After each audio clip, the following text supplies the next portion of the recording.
ওয়াজ করুনি আল্লাহর বহুত বড় ওলি ইয়ামেনের করণ এলাকায় থাকেন বৃদ্ধা মাকে নিয়ে ওয়াজ করুনি জঙ্গলের মধ্যে থাকেন, উটটা খালি করেন, মার খেদমত করেন, মার সেবা করেন। এইদিকে মদিনায় আমার নবী রয় দয়ার নবী মদিনাতুল মুনাওয়ারায় আসার জন্য ওয়াজ করুনি মায়ার নবীকে দেখার জন্য তিনি পাগল, কারণ তিনি তো মায়ার নবীর আশিক।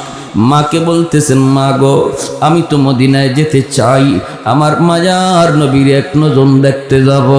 মা বলতেছে, বাজান তুমি তো নবীকে দেখতে যাবা ভালো কথা, কিন্তু আমি মাকে কার কাছে রেখে যাইবা? আমি মার খেদমত কে করবি? আমি তো ঠিক মতো হাঁটতে পারি না, চলতে পারি না রে বাজার। ওয়াজ করুনি কই, মা তোমার কষ্ট হলে আমি মদিনায় যাব না, আমার নবীকে দেখতে তিনি যাইতে পারেন না, কারণ মায়ের খেদমতের কষ্ট হবে, অসুবিধা হবে। এই দিকে আল্লাহ পাক আমার নবীর কাছে জিব্রাইলকে পাঠাইয়া আল্লাহ পাক জানাই দিছে, বন্ধু তোমার একজন মস্ত বড় আশেক সেই ইয়ামেনের করণ এলাকার জঙ্গলে থাকি, নাম হলো ওয়াইজ। জানোনি সে তোমার কত বড় আশিক? সে মস্ত বড় আশিক, কিন্তু মার খেদমতের কারণে তোমাকে দেখতে পারে না। এ বন্ধু, মার খেদমতের নির্দেশ তো আমি আল্লাহ দিয়েছি, আমার নির্দেশ মানতে যায় তোমাকে দেখতে পারে না। এজন্য আমি আল্লাহ তার মার দোয়ার বদৌলতে তারে জগতের শ্রেষ্ঠ অলিদের খাতায় নাম লিখে দিছি। তার মা হাত উঠে কইছে, মালিক আমার ওয়াজের জন্য আমি কিছুই দিতে পারি না, কিন্তু এই দুইটা হাত তোমার দরবারে উঠায় দিলাম। আল্লাহ আমার ওয়াজকে তুমি শুধু অলি বানাইলে আমি খুশি না গো মালিক, জগতের অলিদের সর্দার তুমি বানায় দিও।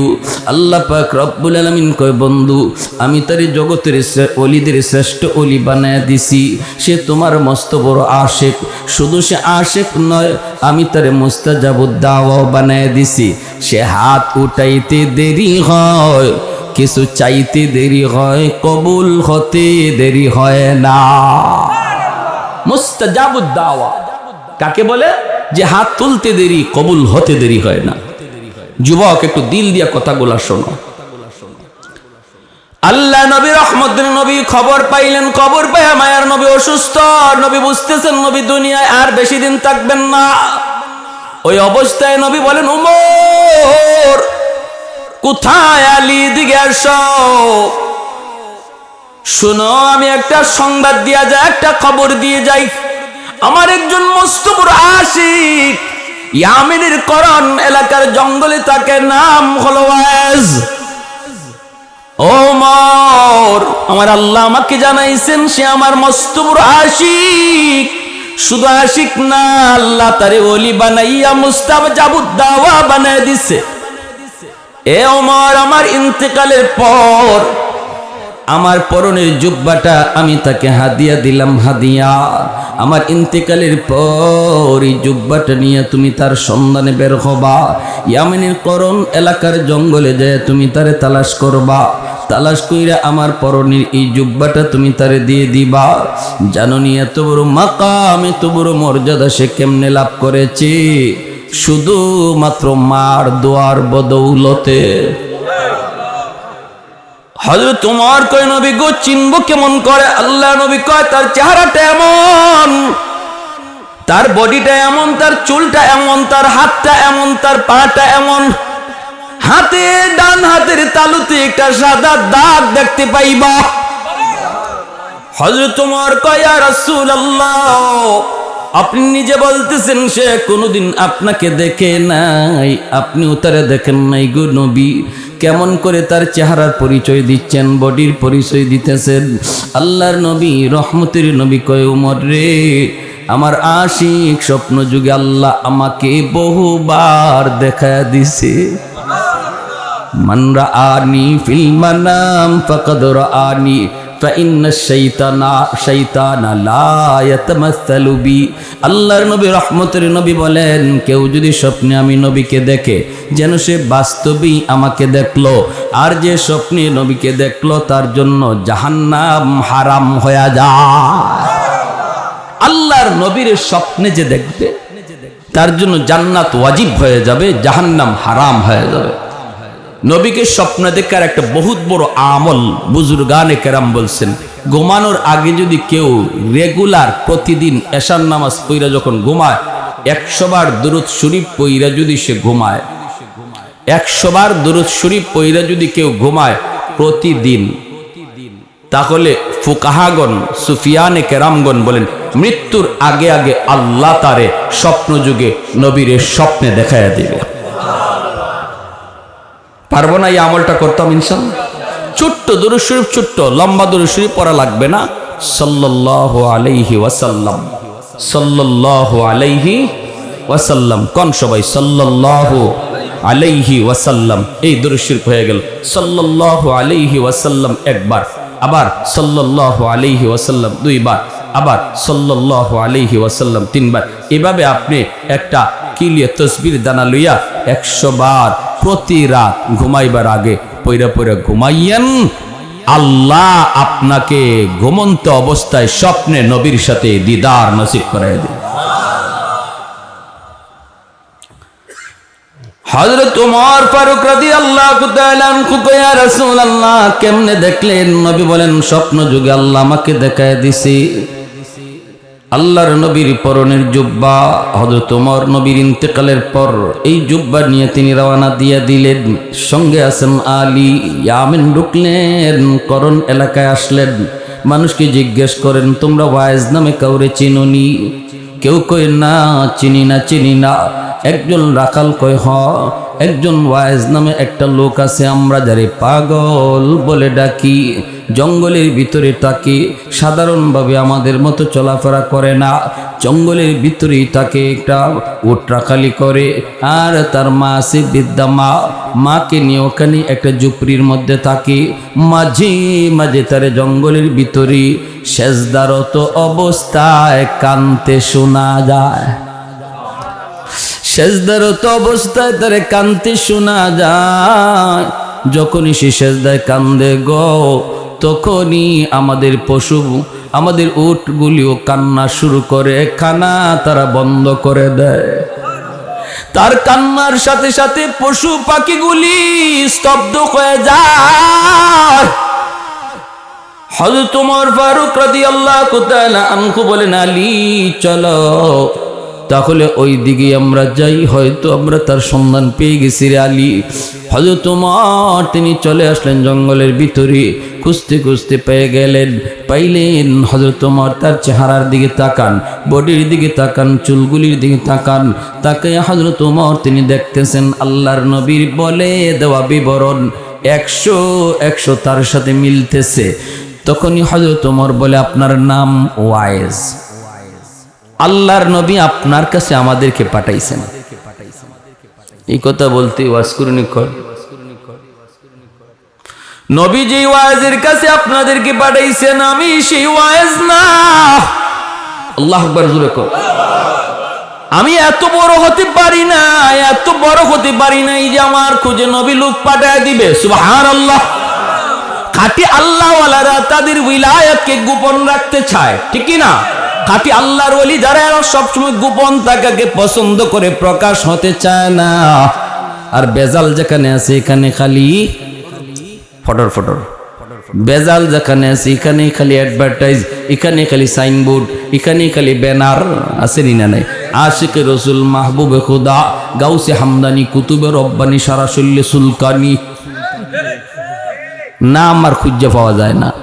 কিরে নাম কই? কই নাম দিয়ে কি হইব? টাইটেল ফর টাইটেল দেখো না, নাম দিয়ে কি হইব? কিন্তু খাঁটি আল্লাহর ওয়ালি যারা এরা নামের আগে পিছে তো টাইটেল লাগায় না, ঠিক কিনা? জোরে কন। উজানি পীর সাহেব রাহিমাহুল্লাহ, কারি ইব্রাহিম সাহেব, আল্লাহর ওলি নামের আগে এমন কোন টাইটেল ছিল না, ঠিক কিনা? কোনো টাইটেল ছিল না। চরমুনের পীর আল্লাহর ওলি দুনিয়াতে নাই, নামের আগে টাইটেল ছিল না, এখনো আছে, নামের আগে তাদের কোনো টাইটেল নাই। বোঝা গেল খাঁটি জিনিসের টাইটেল লাগে না, বেজাল জিনিসের টাইটেল লাগে, ঠিক কি না? ভাইরা বন্ধুরা, এজন্য বলতেছিলাম মনোযোগ দিয়ে শুনো। যেই মাত্র দেখা যায় হযরত ওমর নিজের পরিচয় দিয়া বলতেছেন, আমি হলাম আল্লাহর নবীর সাহাবী ওমর, ইনি হলেন নবীর সাহাবী আলী। আমার নবী, দয়ার নবী, তিনি দুনিয়াতে নাই, নবী ইন্তেকাল করেছেন। আল্লাহর নবীর ইন্তেকালের খবর পেয়ে ওয়াজ করুনি কাঁদতে শুরু করলেন। এরপরে বলতেছেন, মায়ার নবী তার পরনের জুব্বাটা আপনাকে হাদিয়া দিয়া দিছেন। ও আল্লাহর ওয়ালি, নিজের আর গোপন রাখেন না। কি এমন নেকামল করেছেন গো? নবীর পরনের জুব্বা পাওয়ার জন্য আমি ওমর পাগল ছিলাম, আবু বকর পাগল ছিল, উসমান পাগল ছিল, আলী পাগল ছিল, সালমান ফার্সি পাগল ছিল। ডাইনে বামে সারা জীবন নবীর সাথে তাইকা জীবন কাটায় দিলাম, কিন্তু নবীজির ইন্তেকালের আগে পরনের জুব্বা আমরা কেউ পাইলাম না। পাইলেন আপনি, যিনি নবীকে কোনোদিন দেখলেনও না। এমন কি আমল করেছেন একটু বলুন। আমার নবী যা বলেছেন, আপনার মায়ের দোয়া, কোথায় আপনার মা? এই আল্লাহর বান্দির চেহারা মোবারক একটু দেখা। আর একটু জোরে কন্যা সুবহানাল্লাহ। আপনার ডান হাতটা একটু দেখতে চাই। এই ডান হাতটা হাতের মধ্যে নিয়ে দেখেন, তালুর মধ্যে সাদা একটা দাগ দেখা যায়। এমনি হযরত ওমর কোন আর আপনি গোপন করবেন না। নবী এই বিবরণ দিয়েছেন, 100 মিলে গেছে। আর মায়ার নবী বলেছেন, এই জুব্বাটা আপনি পরবেন, পইরা আল্লাহর কাছে একটু সুপারিশ করবেন তার উম্মতের জন্য, গুনাহগার উম্মতের জন্য একটু সুপারিশ করতেন। কারণ নবী আমাদেরকে জানাইছেন, আপনি নাকি মুস্তাজাবুদ দাওয়া, আপনি হাত তুলতে দেরি হয়, আমার আল্লাহ কবুল করতে দেরি হয় না। ওয়াসকুরুনি, নবীর পরনের জুব্বা হাতের মধ্যে লইয়া তিনি দৌড় দিয়া চলে গেলেন জঙ্গলের ভিতরের যুবক, চলে গেলেন জঙ্গলের ভিতরে। যাইয়েই তিনি সেজদায় পড়ে গেলেন। সেজদায় পড়ে বলতেছেন, মালিক, ও মালিক, তোমার আমার গোপন রহস্য কেন তুমি জানাইছো তোমার বন্ধুরে? সুবহানাল্লাহ। তোমার আমার গোপন রহস্য, তোমার আমার গোপন সম্পর্ক কেন তুমি তোমার বন্ধুরে জানাইছো? আল্লাহ যখন জানাইছো, তাহলে আমিও তোমার সাথে বায়না ধরলাম, মাথা উঠাবো না, নবীর পরনের জুব্বাও আমি গায়ে দেব না, যতক্ষণ পর্যন্ত তোমার বন্ধুর সমস্ত উম্মতকে তুমি মাফ না করবা। আল্লাহু আকবার। মাথা জমিনে ঠেকায় দিছি, আমি পাগল, মাথা জমিন থেকে উঠাবো না যতক্ষণ পর্যন্ত গোটা উম্মতে মুহাম্মদের মাফ না করবা। আল্লাহ পাক রব্বুল আলামিন কয়, পাগল তুমি কি কও? ও ভাইরা বন্ধুরা, এটা কেমনে কয়? আল্লাহ পাকের সঙ্গে আল্লাহর ওলিদের অন্তরে অন্তরে কথা হইত, আল্লাহ পাক অন্তরের ভিতরে কথা জমায়ে দিত। রব্বুল আলামিনের এরকম ভাবে আল্লাহ পাকের কথা আসলো। ওরে পাগল না হয় না, কত আছে মদকুর, কত আছে গাঞ্জাকুর, কত আছে বাপ মারে কষ্ট দেয়, মারে কান্দায়, বাবারে কান্দায়, কেমন করে আমি সবরে মাফ করি? আল্লাহ পাক কয়, যা পাগল, আমি তোমার খাতিরে 10% আমি উম্মত মাফ করে দিলাম। ওয়াজ করিনি, কয় মালিক আমি 10% 20% বুঝি না, 100% বুঝি, 100%। আল্লাহ বলে, যাও পাগল, তোমার সুপারিশে আমি আল্লাহ 20% উম্মত মাফ করে দিলাম। ওয়াজ করিনি, কয় মালিক আমি মানি না। আল্লাহ বলে, যাও 30 ভাগ উম্মত মাফ করে দিলাম। তখনও কয় মানি না, মানি না। 40 ভাগ উম্মত মাফ করে দিলাম। এইদিকে আমার ভাইরা হযরত ওমর, হযরত আলী অপেক্ষায় থাকতে থাকতে কয়, কিরে আলী, ওয়াজ করুন গেল কোথায়? চলো তাড়াতাড়ি চলো, একটু খবর নেই। তারা দুজন চলে আসলেন ঝুপড়ির ভিতরে। আইসা দেখে ওয়াজ করুন সেজদায় পড়ে কার সাথে যেন বিড়বিড় করে কথা কয়। সেই কথা আর কারোর সাথে নয়, এই কথা তো কয় মাওলার সাথে। সেজদার মধ্যে আল্লাহ পাক বান্দার সবচেয়ে কাছে চলে আসে। জোরে কোন সুবহানাল্লাহ। আল্লাহ নবী কয়, সেজদার মধ্যে আল্লাহ পাক তার বান্দার খুব বেশি কাছে চলে আসে। এজন্য সেজদার হালতে আল্লাহর কাছে যা চাইবা আল্লাহ তাই পূরণ করে দিবে। ওয়াজ করুনি সেজদায় যায় কার সাথে বিড়বিড় করে যেন কথা কয়। হযরত ওমর আইসেই ডাক দিয়া দিলেন, ওগো আল্লাহর ওলি, কোথায় আমাদেরকে রেখে আপনি চলে আসলেন? যেই মাত্র ডাকটা দিলেন সাথে সাথে আল্লাহর সাথে কথা কওয়ার যে লাইন ছিল, লাইনটা কাট আপ হয়ে গেছে। ওয়াজ করুনি সেজদা থেকে উইটা বলতেছে, ওগো নবীর সাহাবী, আর একটু সময় যদি আপনারা ধৈর্য ধরতেন তাহলে আমি আমার মাওলার কাছ থেকে 100 ভাগ উম্মত মাফ করে লইতা। मैं तालिब मौला हूँ मेरे इश्क़ निराला, मैं तालिब मौला हूँ मेरे इश्क़ निराला, है जुमला जहाँ जिनके तजल्ली से उजाला, है जुमला जहाँ जिनके तजल्ली से उजाला, मादर जो जहाँ गैर खुदा यार नदारम, जुज़े याद खुदा ही चे दिगर कार नदारम, जुज़े याद खुदा ही चे दिगर कार नदारम, मा मस्त सुबह। আমার ভাইরা বন্ধুরা জন্য মনোযোগ দিয়ে একটু খেয়াল করে কথাগুলি শোনো। মায়ের দোয়ার বদৌলতে ওয়াজ করুনি এত বড় সম্মানী, এত বড় ইজ্জতওয়ালা, এত বড় ওলি, এত বড় মুস্তাজাবুদ দাওয়া হইছে মায়ের দোয়ার বদৌলতে, ঠিক কিনা? এজন্যই ভাইরা আব্দুল কাদের জিলানী, খাজা মঈনুদ্দিন চিশতির মতো হাজারো আব্দুল কাদের জিলানীর যদি আপনি ঘরে দাওয়াত দেন আর উনাদেরকে দাওয়াত খাওয়ায় যদি বলেন হাত উঠে মোনাজাত করেন আমার জন্য, আর পাশের ঘরে যদি আপনার মা আপনার বাবা যদি তোমার জন্য হাত উঠায়, আমার মায়ার নবীর হাদিস, নবী বলেন আব্দুল কাদের জিলানীর দোয়া কবুল হবে কি হবে না কোনো গ্যারান্টি নাই, কিন্তু মার দোয়া বাবার দোয়া কবুল হবে এর গ্যারান্টি আছে। বাপ মার দোয়া কবুল করার গ্যারান্টি দিয়েছেন মায়ার নবী, যেই নবী জীবনে কোনোদিন মিথ্যা বলেন না, ঠিক কিনা জোরে বলেন। অতএব বাপ মার কাছ থেকে দোয়া নিও, যদি জীবনে সফলতা চাও, ব্যবসায় যদি উন্নতি চাও, যদি তোমার জীবনের বাতি তুমি জ্বালাইতে চাও, বাপ মার দোয়া ছাড়া বদদোয়া নিলে দুনিয়া অন্ধকার, আখিরাত অন্ধকার। একটা বাস্তব ঘটনা শুনেন, যেই সন্তান মারে কষ্ট দিছিল, করাচির হযরত হাকিম আক্তার সাহেব রাহিমাহুল্লাহ, বহুত বড় আল্লাহর একজন বলি, তিনি করাচির জামে মসজিদে নামাজ পড়েন। হঠাৎ করে তিনি দেখলেন একটা যুবক কাপড় দিয়া ডান হাত পেঁচায় রাখছি, সুন্দর করে নামাজ পড়তেছে, সুন্দর করে রুকু দেয়, সেজদা দেয়, কিন্তু ডান হাত কাপড় দিয়ে পেঁচানো। এই দৃশ্য দেখা আল্লাহর ওলি নামাজের পর যুবককে ডাক দিলেন, যুবক তোমার নামাজটা বড় সুন্দর, তোমার রুকুটা বড় সুন্দর, তোমার সেজদাটাও বড় সুন্দর, কিন্তু ডান হাত কাপড় দিয়া কেন পেঁচায় রাখছো? যুবক বলতেছে, ও আল্লাহর ওলি, সে এক পিছনের করুণ ইতিহাস।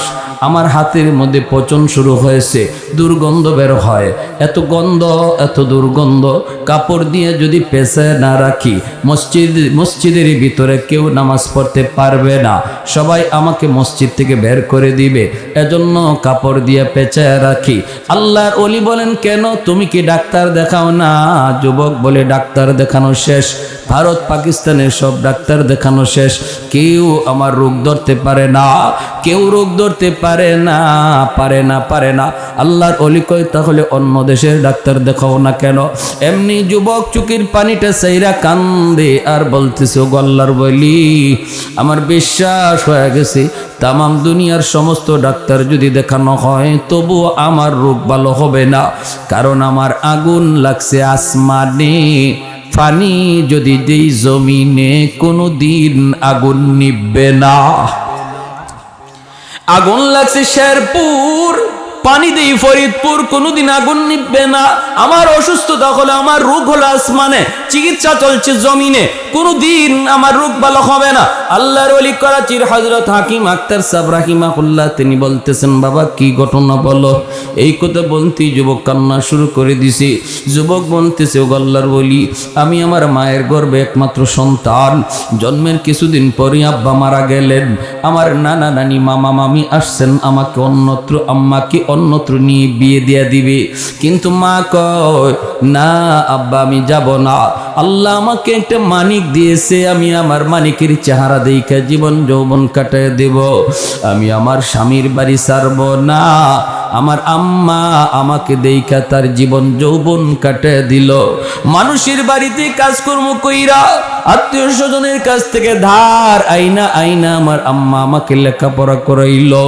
আমি লেখাপড়া করলাম, আমি কলেজে গেলাম, ভার্সিটিতে গেলাম। সুন্দরী একটা মেয়ের সাথে আমার পরিচয় হয়ে গেল। এই সুন্দরী মেয়ের সাথে পরিচয় হইয়া এক পর্যায়ে বিয়ে করে ফেললাম। বিয়ে করে আমি বউ নিয়ে বাড়িতে চলে আসলাম। আমার মাকে আমি বিয়ের খবরটা পর্যন্ত দেই নাই। এরপরও আমার মা তিনি রাগ করেন না, তিনি মান্য নিছেন। আর এতটুকু শুধু বলছেন, বাবা একটু কবর যদি দিতি তাহলে মা তো উঠায় নিয়ে আসতাম। ঠিক আছে বাবা, ভালোই করেছো, এই বইলে দুঃখিনী মা তিনি মাইনা নিছেন। কিন্তু আমার সুন্দরী শিক্ষিতা বউ আমার মাকে মা হিসাবে মেনে নিতে পারলো না। এমন আমাদের সংসারও এমন আসেনি না নাই রে ভাই, আসেনি না নাই? আজকের দিনের বউয়েরা যদি শাশুড়িকে নিজের মা মনে করত তাহলে সংসারে এত অশান্তি আসতো না। আর শাশুড়িও যদি নিজের বউটারে বউ মনে না করে নিজের মেয়ের মতো ভাবত তাহলে সংসারে এত অশান্তি আসতো।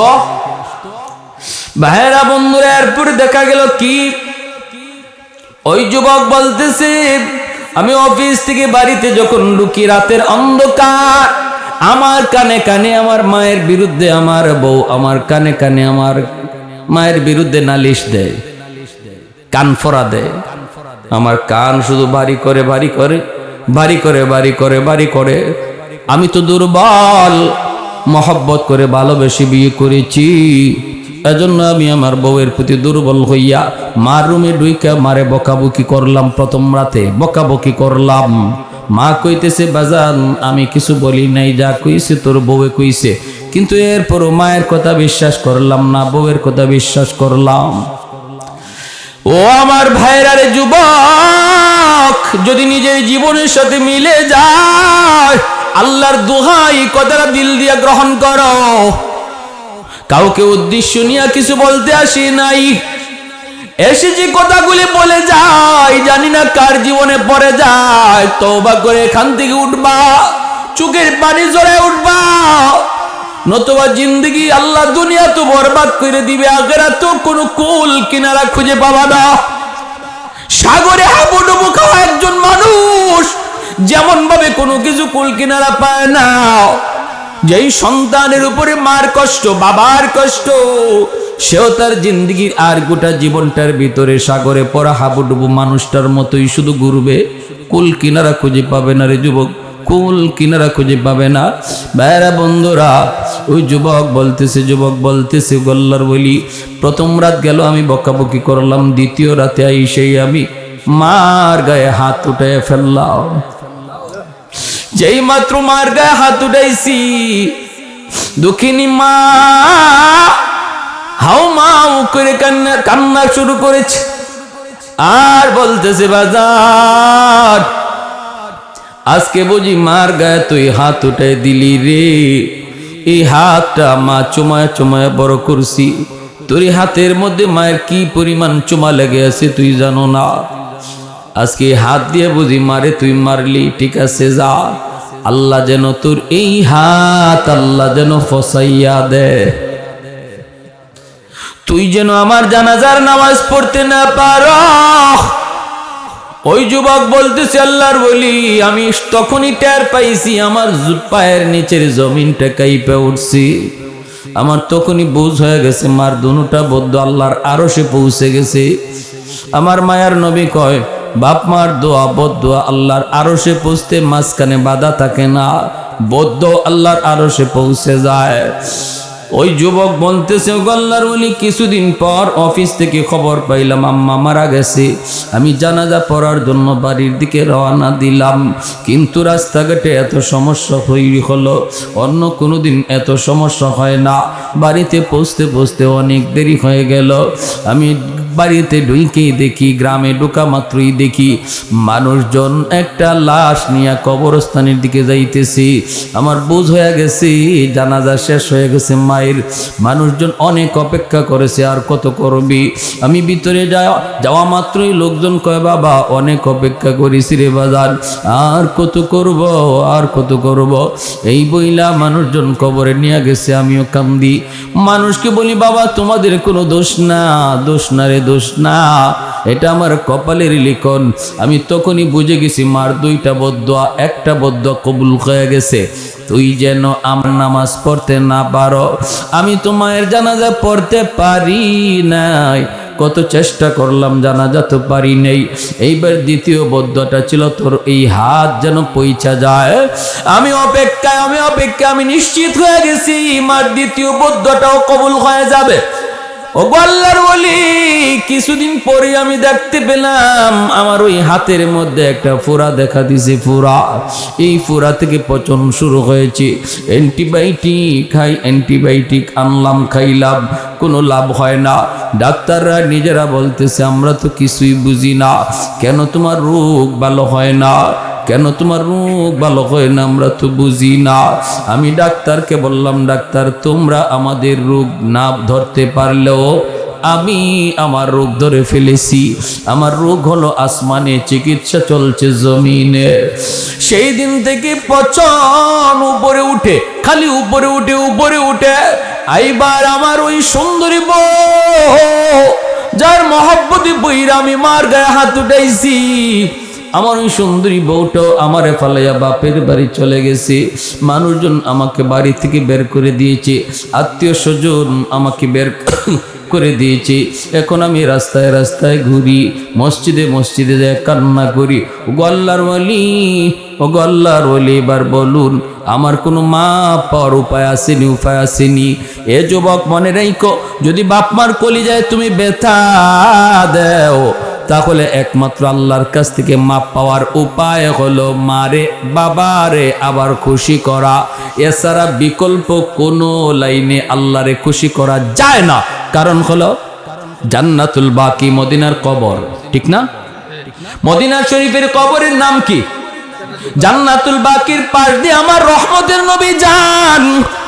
সাহাবায়ে কেরাম নবীর সাথে হঠাৎ করে আল্লাহর নবী অন্তর চোখে দেখতে পেলেন একটা যুবক কবরের ভিতরে আযাব ভোগ করতেছে, আগুনে পড়তেছে, সাপের কামড় খাইতেছে, মা মা কয়া চিৎকার করে কাঁদতেছে। আল্লাহ নবীকে আল্লাহ পাক দেখায় দিছে, সাহাবীরা দেখে না। কবরের আযাব আছে, আল্লাহ মানুষকে দেখায় না। কেন দেখায় না? যদি মানুষকে আল্লাহ কবরের আযাব দেখাইতো, তাহলে কবরের পাশ দিয়া কেউ সাহস করে যাইতো না। রাতের বেলা দূরের কথা, দিনের বেলাও কেউ কবরের পাশ দিয়া যাওয়ার সাহস করতো না। কবরস্থান দেখা যায়, এতটুকু দূরেও কেউ বাড়ি বানাইতো না যদি কবরের আযাব আল্লাহ মানুষকে দেখাইতো। দুনিয়ার নিজাম উল্টা পাল্টা হয়ে যাইত। এজন্য মানুষকে আল্লাহ পাক কবরের আযাব দেখায় না। কিন্তু গরু ছাগল কবরের আযাব টের পায়। মাঝে মাঝে দেখবেন কবরস্থান থেকে গরু ছাগল দৌড় দেয়। আল্লাহ নবী রহমতের নবী কয়, সাহাবীরা আমি দেখতেছি যুবকের আযাব, চলো আমি নবী তোমাদেরকে নিয়ে একটু মুনাজাত করি। আল্লাহ নবী মুনাজাত করলেন, মালিক তোমার কাছে হাত বাড়িয়ে দিছি গো আল্লাহ, দয়া করে তুমি যুবকের আযাব বন্ধ করো। আল্লাহ পাক রব্বুল আলামিন আযাব বন্ধ করে না। মায়ার নবী আবার হাত উঠাইছেন, সাহাবীরা আমিন আমিন বলেন, এবারও আযাব বন্ধ হয় না। নবী আবার হাত উঠাইছেন, 3 বার হাত উঠাইছেন, তখনও আযাব বন্ধ হয় না। এইবার নবী জানতে চাইলেন, মালিক আমি হাত উঠাইতে দেরি, কবুল হতে দেরি হয় না, আজকে কি হলো? আমার কি হাতের দাম তোমার কাছে কমে গেল নাকি? আল্লাহ তুমি একটু বলো। এই কথা বলতে আল্লাহ কয়, না বন্ধু, তোমার হাতের দাম কমে নাই বন্ধু। এই যুবকের মা এখনো দুনিয়ায় জীবিত, মার মনে ভীষণ কষ্ট। মা যতক্ষণ পর্যন্ত তারে মাফ না দিবে, আমি আল্লাহ তুমি বন্ধুর দোয়াও কবুল করব না। আল্লাহ নবী সাহাবীদেরকে বলেন, দৌড়ায় তার মারে সালাম দাও। সাহাবীরা দৌড়ায় যায় তার মাকে সালাম দিলেন। মহিলা আসলো, আল্লাহ নবী কইতেছেন, মা গো কবরটা চিনুনি? মহিলা কয় নবী গো চিনি, এটা আমার সন্তানের কবর। আল্লাহ নবী কয় মা, এই সন্তান বুঝি তোমার ভীষণ কষ্ট দিয়েছে, যার কারণে কবরের মধ্যে আযাব ভোগ করতেছে গো মা। চিৎকার করে করে আম্মা আম্মা করে ডাকতেছি। ও গো মা, সন্তানের পক্ষ থেকে আমি তোমার কাছে মাপ চাইতেছি, তারে মাফ করে দাও। এই সন্তান তো তোমারই, কত রাত সন্তানের মাথার পাশে দাঁড়ায় দাঁড়ায় রাত কাটাইছো, কত চোখের পানি জড়ায় ধরে আল্লাহর কাছে কাঁদছো সন্তানের সুস্থতার জন্য। এই সন্তানকে তুমি একটু মাফ করে দাও না, কবরের মধ্যে আযাব ভোগ করতেছি। আমি রহমতের নবী, কেমনে যাই, কেমনে চলে যাই তারে আযাবে রাইখা? আমি তো রহমতের নবী। হাত বাড়াইছি একবার না তিনবার, আল্লাহ আমার হাত ফিরায় দিছে। তুমি তারে মাফ না করলে আল্লাহ আমার সুপারিশটাও কবুল করে না। এই কথা বলতেই মহিলার চোখ থেকে দর দর করে পানি ঝরা শুরু হয়ে গেল। মহিলায় কান্দে আর কই নবী গো, আমি এরে মাফ করবো না, আমি এরে মাফ করবো না। কেন গো নবী জানেননি? এখনো আমার পিঠে মাইরের দাগ আছে, আমার পিঠে এখনো তার আঘাতের দাগ আছে, মাইরের দাগ। না গো নবী, আমি দের মাফ করবো না। আল্লাহ নবী পড়ে গেলেন বেকায়দায়। নবী কে আল্লাহ, মার দিলটা শক্ত হয়ে গেছে, মায় মাফ করবে না। ও মালিক, আমি জানি বাপ মার দিল যত শক্ত হোক বেশিক্ষণ থাকে না। যদি সন্তানের বিপদ বাপ মা নিজের চোখে দেখে তাহলে কিন্তু দিল নরম হয়ে যায়। ও আল্লাহ, কবরের আযাবটা তুমি আমারে যেভাবে দেখাইছো এইভাবে তার মারেও দেখায়া দাও। সাথে সাথে আল্লাহ কয় বন্ধু, তোমার এই সুপারিশটা আমি আল্লাহ কবুল করলাম। এমনি কবরের আযাবের দৃশ্যটা আল্লাহ পাক তার মারেও দেখায় দিছে। মা যেই মাত্র দেখছে কবরের ভিতরে সন্তানের আযাব, সাপের কামড়, আগুনে পুড়ের দৃশ্য, সাথে সাথে মার দিল নরম হয়ে গেছে। মা চিৎকার দিয়া কয় ওগো নবীজি, আমার কলিজায় যত ব্যথা ছিল আমি সব ভুলে গেছি। মায়ের মাফ করতে দেরি হয়েছে, আযাব বন্ধ হতে দেরি হয় না। তাহলে আপনারা বলুন, বাপ মারে কেউ যদি কষ্ট দেয়, এই কষ্ট দেওয়ার কারণে আল্লাহ নারাজ হয়ে রয়েছে। অতএব আল্লাহকে যদি রাজি করাইতে হয়, বাপ মারে খুশি না কইরা দুনিয়ার মানুষে খুশি করলো আল্লাহ রাজি হবে। আল্লাহর নবী কয় শেষমেশ একখান হাদিস শুনেন, মান আসবাহা মুতিআন লিল্লাহি ফি ওয়ালিদাইহি।